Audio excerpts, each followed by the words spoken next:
Página 15. Teorías de la evolución, Salgado y Arcuzzi, 2016. Notas desde el sur. Capítulo 1. Introducción. Darwin y la evolución. La idea de que los seres vivos evolucionan es aceptada desde hace poco más de 150 años, exactamente desde 1859, año de la primera edición de El origen de las especies por medio de la selección natural de Charles Darwin, 1809-1882. Este naturalista inglés es, sin duda, el campeón del evolucionismo.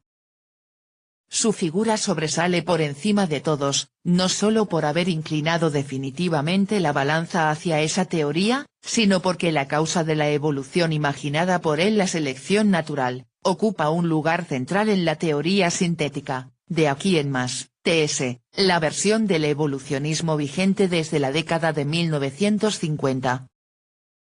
A tal punto llega la identificación de la TS con Darwin que en algunos textos se la designa incorrectamente, como discutiremos en el capítulo 5, como neodarwinismo. Llamaremos de aquí en adelante modernos darwinistas a los evolucionistas que suscriben a esa teoría. Preferimos esta denominación a la de sintetistas o sintéticos, que también suele emplearse.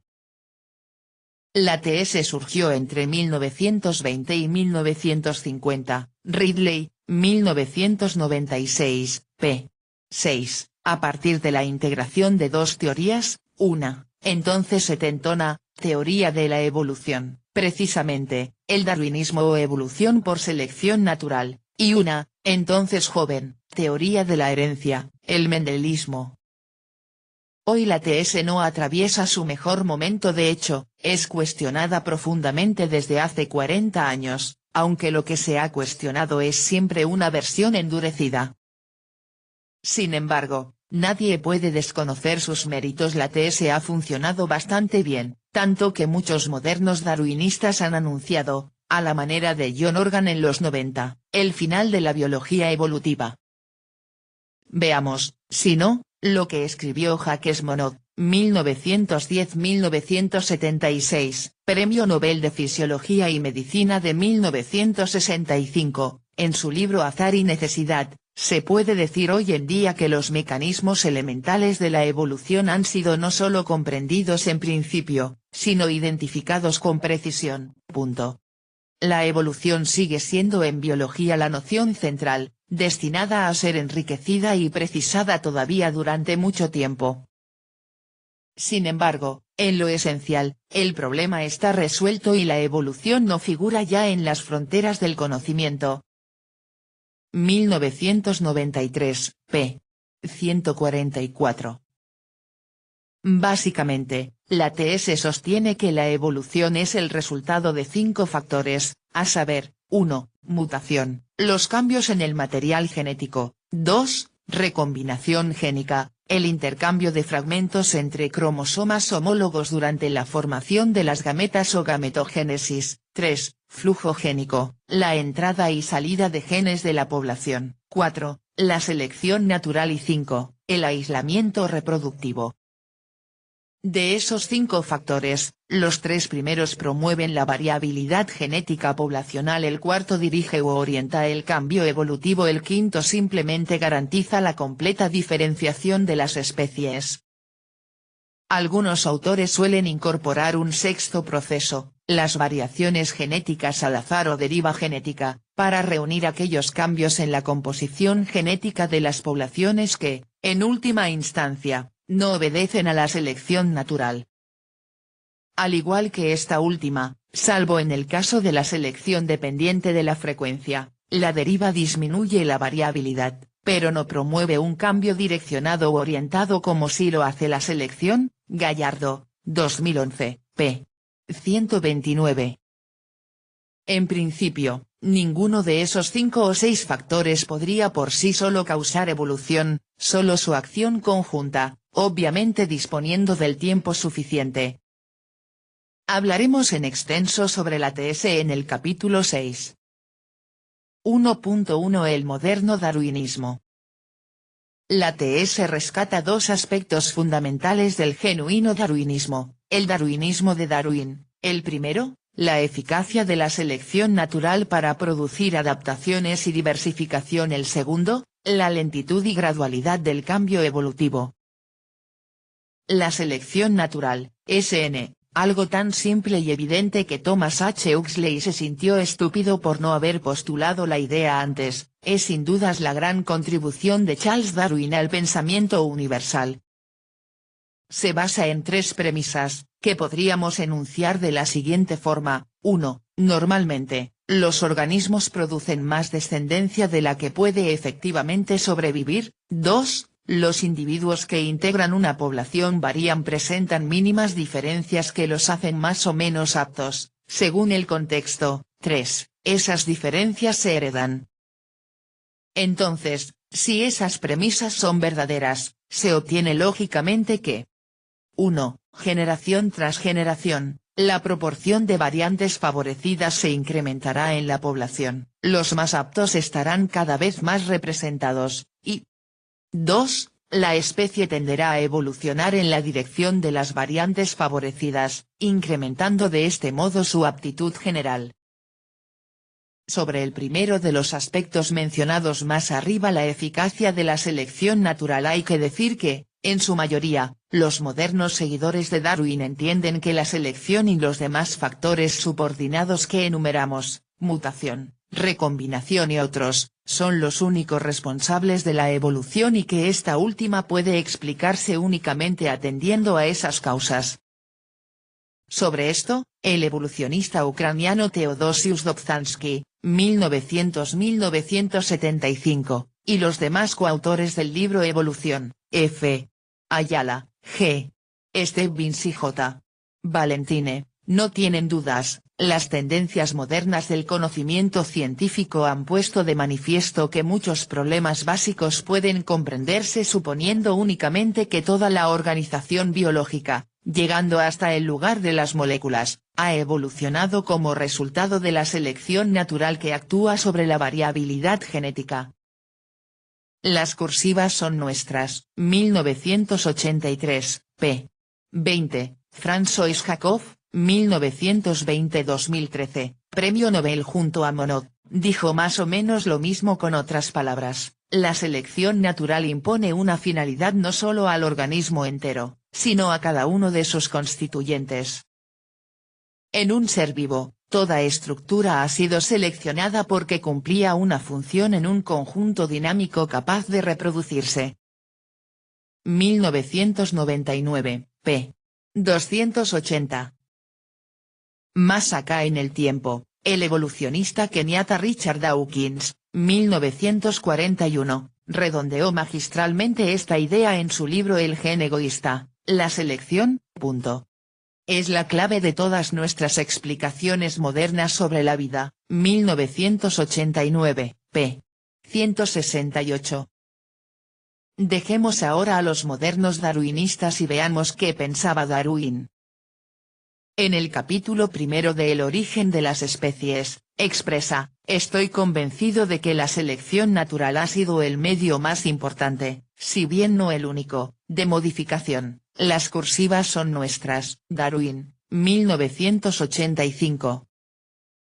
Como puede verse, a diferencia de los modernos darwinistas, nuestro campeón inglés admitía otras formas de evolución. Esto último, por otra parte, es algo que todos los estudiosos de su obra conocen a la perfección. Pero, ¿cuáles eran esos otros medios de modificación a los que Darwin se refiere en su libro? Sabemos que uno es el llamado uso herencia lamarckiano, por Jean Lamarck, el primero en proponer una teoría de la evolución más o menos coherente, aunque en rigor deberíamos llamarlo uso herencia darwiniano, ya que fue Erasmus Darwin, abuelo de Charles, quien por primera vez habló de la importancia evolutiva de la actividad de los organismos y de su acomodación a las fluctuaciones ambientales. Presentaremos a Erasmus Darwin en el capítulo 3, a la sombra del reverendo. Digamos que Erasmus también aceptaba la lucha por la existencia, concepto que su nieto popularizaría años más tarde, aunque sin adjudicarle un poder creativo. Bowler, 2000, p. 188. Vayamos a un caso de evolución lamarckiana tomado de El origen de las especies. Allí, al referirse a la evolución de los pleuronectiformes, Charles Darwin señala: vemos así que las primeras etapas del paso del ojo desde un lado de la cabeza al otro, que Mivart juzga que serían perjudiciales, pueden atribuirse al hábito, indudablemente favorable al individuo y a la especie, de esforzarse por mirar hacia arriba con los dos ojos mientras permanece en el fondo sobre un costado. También podemos atribuir a los efectos hereditarios del uso el hecho de que la boca en diferentes especies de pleuronéctidos esté inclinada hacia el lado inferior. El desuso, por otra parte, explicará el desarrollo menor de toda la mitad inferior del cuerpo, incluso las aletas laterales. Milésima noningentésima octogésima, p. 285, unas líneas más adelante propone, para esos mismos peces, no ya el uso herencia, sino la influencia directa del ambiente, con mayor precisión, la ausencia de luz. Este último mecanismo, que había sido uno de los pilares de la teoría buffoniana de la generación y la degeneración, de la que hablaremos en el capítulo 3, será desarrollado por Darwin con mayor amplitud en su libro de 1868 Las variaciones de los animales y las plantas bajo domesticación. Por la falta de color en la cara ventral de la mayor parte de los peces y muchos otros animales, podemos razonablemente suponer que la ausencia de color en los pleuronéctidos en el lado que resulta inferior, ya sea el derecho, ya el izquierdo, es debida a la ausencia de luz.